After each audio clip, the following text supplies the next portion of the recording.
राजेश अपनी भाभी नीलम का लाडला था। नीलम भी राजेश को अपने बेटी की तरह प्यार करती थी। राजेश, लखनऊ वाले मामा जी ने तुम्हारे लिए एक बहुत अच्छा रिश्ता बताया है। लड़की बहुत अच्छी है, अब तुम शादी कर लो।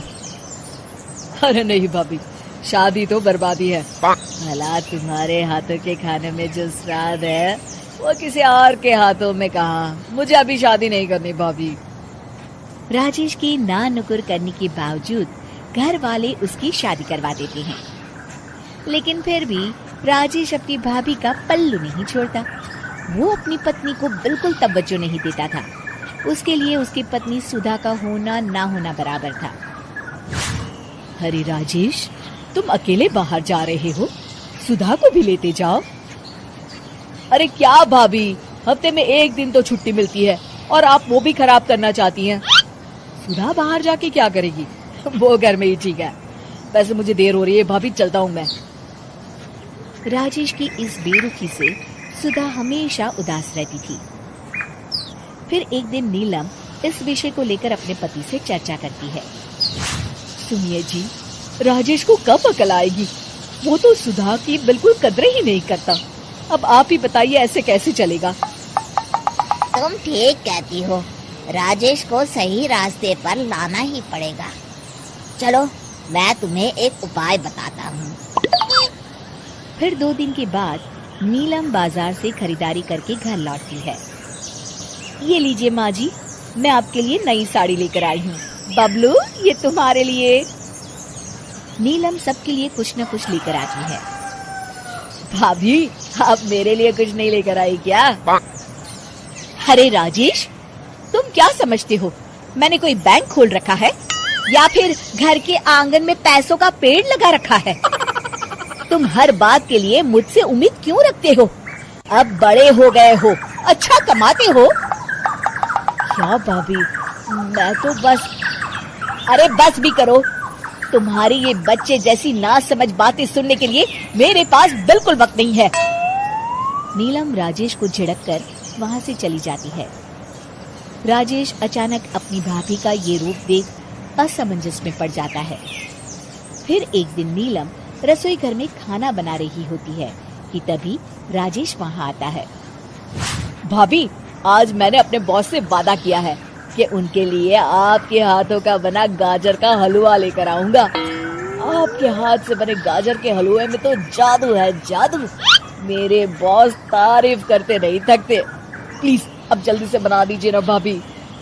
नीलम राजेश के ऊपर भड़क जाती है। तुम्हारा दिमाग खराब है क्या? आखिर तुम मुझे समझते क्या हो? इस घर की नौकरानी?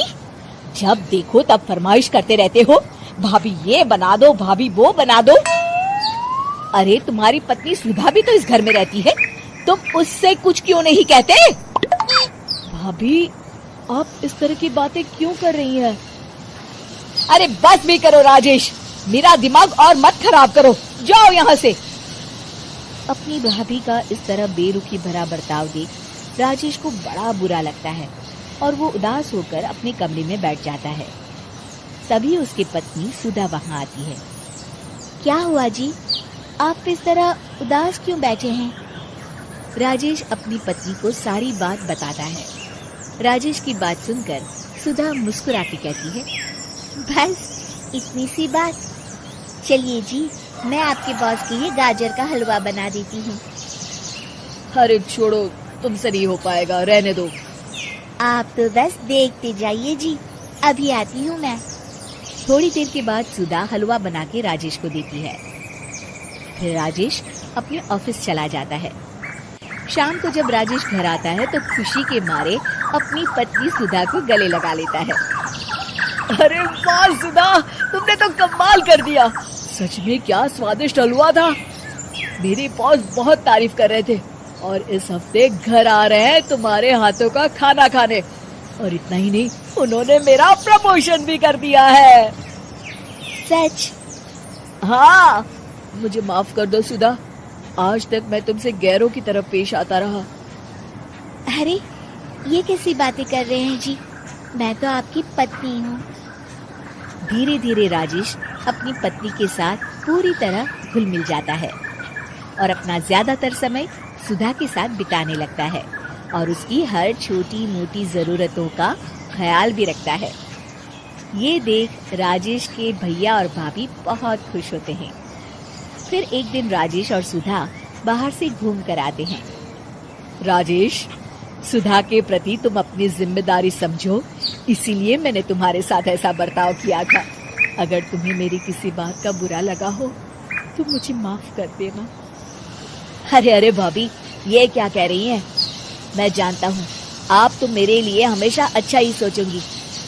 आखिर आप वर्ल्ड की बेस्ट भाभी जो है। इसे कहते हैं अंत भला तो सब भला।